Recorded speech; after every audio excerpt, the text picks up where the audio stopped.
Hi friends, ഇത് ഇന്ന് നമ്മൾ വിളവെടുത്ത ഒരു ചുവട്ടിലെ കൂണാണ്. ഒരു ബഡ് തീരാറായതായിരുന്നു. പക്ഷേ എന്നിട്ട് ലാസ്റ്റ് കണ്ട ഒരു കൈയുടെ ഉൾഭാഗം ഫുള്ള് നിറഞ്ഞു നിൽക്കത്തക്ക രീതിയിലുള്ള ഒരു വലിയ കോടയാണ് കിട്ടിയിരിക്കുന്നത്.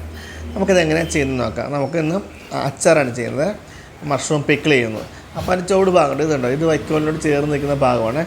ഈ ഭാഗം മാത്രം നമ്മളിങ്ങനെ ചെത്തിയൊന്ന് മാറ്റിക്കളയുന്നത്. വേറെ ഒന്നും കളയേണ്ട ആവശ്യമൊന്നുമില്ല. പിന്നെ ഇത് കിളുക്കാത്ത 1-2 മുട്ടാണ് ഞാനിപ്പോൾ പറിച്ച് കളയുന്നത്. കിളുക്കാതെ അതേപോലെ ഉണങ്ങിപ്പോയ 2-3 മുട്ടകളാണ് ഇപ്പം അടർത്തി കളയുന്നത്. പിന്നെ എല്ലാം ചെറിയ ചെറിയ പീസെല്ലാം നമുക്ക് അരിയണം. അച്ചാറിന് അരിയുന്ന പോലെ നമ്മൾ പാവയ്ക്കൊക്കെ നൈസായിട്ട് അരിയത്തില്ലേ, അതുപോലെ അരിഞ്ഞെടുക്കണം. കണ്ടോ, ഇത് തീരാറായ വിളവായിട്ട് പോലെ ഒരു വലിയ ഭക്ഷണം കിട്ടുമ്പോൾ ഭയങ്കര സന്തോഷം. അതാണ് ഞാൻ നിങ്ങൾ കൈകൊണ്ട് കാണിക്കുന്നത് വീണ്ടും. അപ്പോൾ ഇതിങ്ങനെ നീളത്തിൽ അരിഞ്ഞെടുക്കുക. ഇനി വട്ടം നമ്മൾ പാവയ്ക്കൊക്കെ അരിയത്തില്ലേ അച്ചാറിന് വേണ്ടിയിട്ട്, ക്ലാസ്സിലുണ്ടാകുന്നവർക്കൊക്കെ അറിയാമല്ലോ. ഇങ്ങനെ ചെറിയ ഒരു വട്ടം മുറിച്ചിട്ട് നമുക്ക് പിന്നെ ഇത് നീളം മുറിച്ചെടുക്കാം. പാവയ്ക്ക് നമ്മൾ അങ്ങനെയല്ലേ വട്ടം മുറിച്ചിട്ടിട്ട് പിന്നെ നീളത്തിൽ മുറിച്ചിടുക ചെയ്യുന്നത്. അതുപോലെ തന്നെ നമുക്ക് ഈ കൂണും എല്ലാം വട്ടം മുറിച്ചിടാക്കണ്ട. അപ്പോൾ ഇത് തണ്ട് മാറും. തണ്ട് എടുക്കണ്ടെന്നൊക്കെ എടുക്കണ്ടാണ്ടിരിക്കുക. തണ്ടിന് അല്പം ബലമുള്ളതുകൊണ്ട് ബ്ലാഞ്ച് ചെയ്തെടുത്ത് കഴിഞ്ഞാൽ അത്ര നല്ലതായിരിക്കും. അതല്ലാന്നുണ്ടെങ്കിൽ സൂപ്പ് ഉണ്ടാക്കാനോ മറ്റുള്ള കറികളൊക്കെ ആയിട്ട് നമുക്ക് ആ തണ്ട് എടുക്കാം. ഞാനിപ്പോൾ എല്ലാം എടുക്കുന്നുണ്ട്, സമൂലമാണ് എടുത്തിരിക്കുന്നത്. അപ്പോൾ ഈ തണ്ടിങ്ങനെ മുറിച്ച് മാറ്റി ശേഷം നമുക്ക് കൈ കൊണ്ട് അടർത്തിയാൽ മതി. അതിന് ശേഷം പിച്ചാത്തിൻ്റെ ആവശ്യമൊന്നും വരുന്നില്ല കേട്ടോ.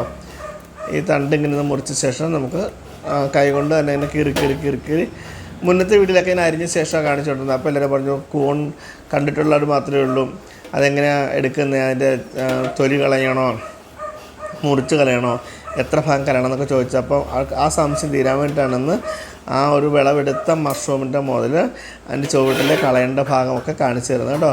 വേറെ ഒന്നുമില്ല, ഇതുപോലെ ഇങ്ങനെ തൊട്ടാൽ മതി, കീറി ഇങ്ങ് പോരും കേട്ടോ.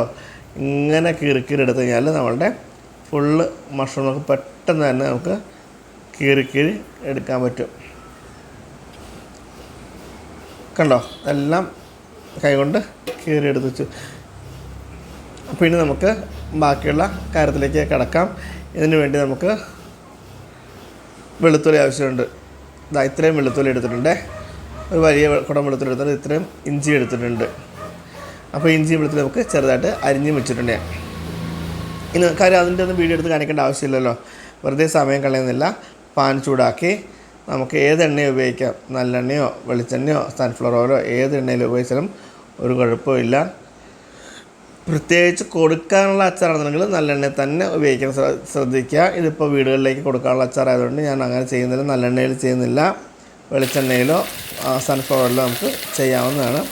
അത് ജസ്റ്റ് ഒന്ന് വറുത്തെടുക്കുക. പാവയ്ക്ക വറുത്തിടില്ലേ നമ്മൾ, പാവയ്ക്ക നീളത്തിൽ അരിഞ്ഞിട്ട് വറുത്ത് പോരില്ലേ ഗോൾഡൻ ബ്രൗൺ നിറത്തിൽ, അത് ചെയ്ത പോലെ തന്നെ നമ്മൾ ഇതും കൂടി ഒരു ഗോൾഡൻ ബ്രൗൺ നിറത്തിൽ നമുക്ക് വറുത്ത് കോരിയെടുക്കാം. കൂണയുണ്ട്, ജലാംശം ഉള്ളതുകൊണ്ടാണ് അങ്ങനെ വറുത്തെടുക്കുന്നത്. അപ്പം എല്ലാം നന്നിട്ടത് മൊരിഞ്ഞ് വരുമ്പോഴേക്കും നമുക്കത് കോരി മാറ്റാം. ഒത്തിരി അങ്ങനെ വടി പോലെ ആവേണ്ട ആവശ്യമൊന്നുമില്ല കേട്ടോ. ഏകദേശം കൂണിനകത്ത് വെള്ളം വറ്റിയപ്പോഴേക്കും നമുക്ക് അത് കോരി മാറ്റാം.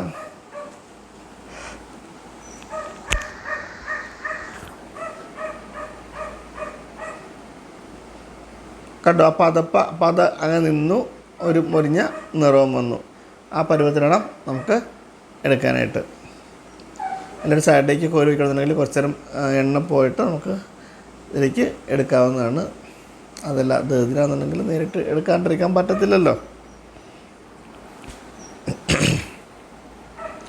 അപ്പോൾ എല്ലാം കോരി മാറ്റി. ഇത് നമ്മൾ പതിവ് അച്ചാർ ചെയ്യുന്ന പോലെ തന്നെ ആ എണ്ണ ചൂടാക്കി കിടക്കുമല്ലേ, ഓഫാക്കിയായിരുന്നെങ്കിൽ ചൂടാക്കുക. അപ്പം നമ്മളുടെ മഷ്റൂം മുഴുവൻ പെറുക്കി മാറ്റിയിട്ടുണ്ട്. ഇനി ആ ചൂടായ എണ്ണയിലേക്ക് നമുക്ക് കടുക് ഇട്ട് കൊടുക്കാം. കടുക് ശരിക്കും അച്ചാറിനൊക്കെ ഒരു രുചി വർദ്ധായനിയാണ് കേട്ടോ, ഒരു രുചി നൽകുന്ന സാധനമാണ് കടുക്. അപ്പം എണ്ണ ഉണ്ടാക്കിയിട്ട് കടുക് പൊട്ടിച്ച് കൊടുക്കാം. കടുകിട്ട് പൊട്ടിക്കാം. കടുകൊന്ന് പൊട്ടട്ടെ. കാര്യം കൂണിനകത്ത് വെള്ളമയം എണ്ണയിലേക്ക് വന്നിട്ടല്ലേ, അതുകൊണ്ടാണ് ചൂടാകാൻ താമസം. കടുക് പൊട്ടിയ ശേഷം നമുക്ക് അതിലേക്ക് ഇഞ്ചിയും വെളുത്തുള്ളി അരിഞ്ഞത് നമുക്ക് ചേർത്ത് കൊടുക്കാം.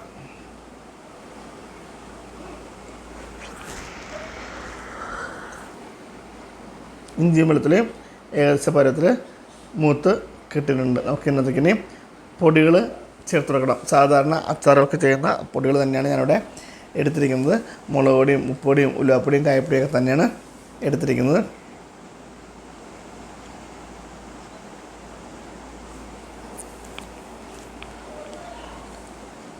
അപ്പോൾ നമ്മുടെ വെളുത്തുള്ളിയും ഇഞ്ചിയുടെയും വെള്ളം വറ്റി അതൊക്കെ നല്ല അടിപൊളിയായിട്ട് മൊരിഞ്ഞ് വന്നിട്ടുണ്ട്.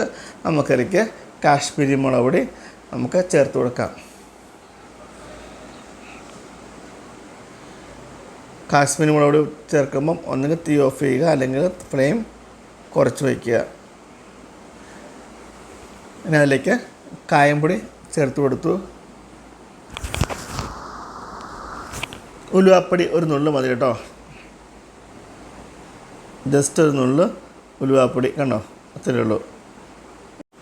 അപ്പം മുളക് പൊടിയായി, ഉലുവാപ്പൊടിയായി. നമുക്കിനി നന്നായിട്ടൊന്ന് ഇളക്കി നന്നായിട്ട് യോജിപ്പിക്കണം. ഉപ്പും കൂടി ചേർത്ത് നന്നായിട്ട് വയ്ക്കാം. മുളക് പൊടി, ഉപ്പ് പൊടി, ഉലുവാപ്പൊടി, കായപ്പൊടി ചേർത്ത് നന്നായിട്ടൊന്ന് യോജിപ്പിച്ചെടുക്കാം. ഇത് പച്ചമുളകൊന്ന് മാറുന്ന വരെ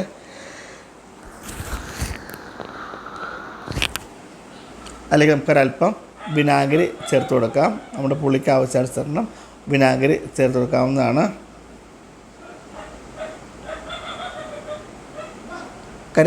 കുറുകിയിരിക്കില്ലായിരുന്നോ, അപ്പോൾ നമുക്ക് വിനാഗിരി വെള്ളം ഒഴിച്ച് നമുക്ക് ലൂസാക്കി നമ്മുടെ പാകത്തിനാക്കി മാറ്റി വെച്ച് കഴിഞ്ഞാൽ എളുപ്പമുണ്ട്.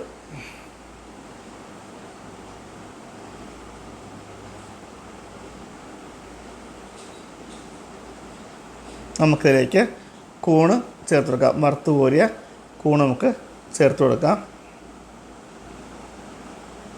നന്നായി ഇളക്കി യോജിപ്പിക്കണം. ആ കൂണിനകത്തേക്ക് നമുക്ക് ഗ്രേവിക്കകത്തുനിന്നുള്ള ഉപ്പും പുളിയെല്ലാം പിടിക്കേണ്ടതായിട്ടുണ്ട്.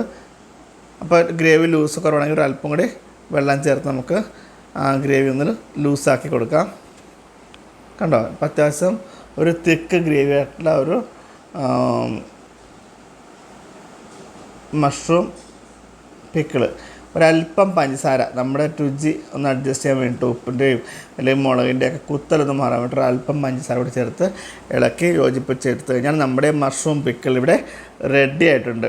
അപ്പോൾ ഇനി കടകളിൽ നിന്ന് മഷ്റൂം വാങ്ങുമ്പോഴേക്കും ഇതെന്താ ചെയ്യേണ്ടതെന്ന് ആലോചിച്ച് നിൽക്കാതെ, എപ്പോഴും തോരനും മസാലക്കറിയൊക്കെ ഉണ്ടാക്കാതെ കുറച്ച് അച്ചാറൊക്കെ ഇട്ട് വെച്ച് കഴിഞ്ഞാൽ കുട്ടികൾക്ക് കൊടുക്കാം. Have A nice day. Thank you.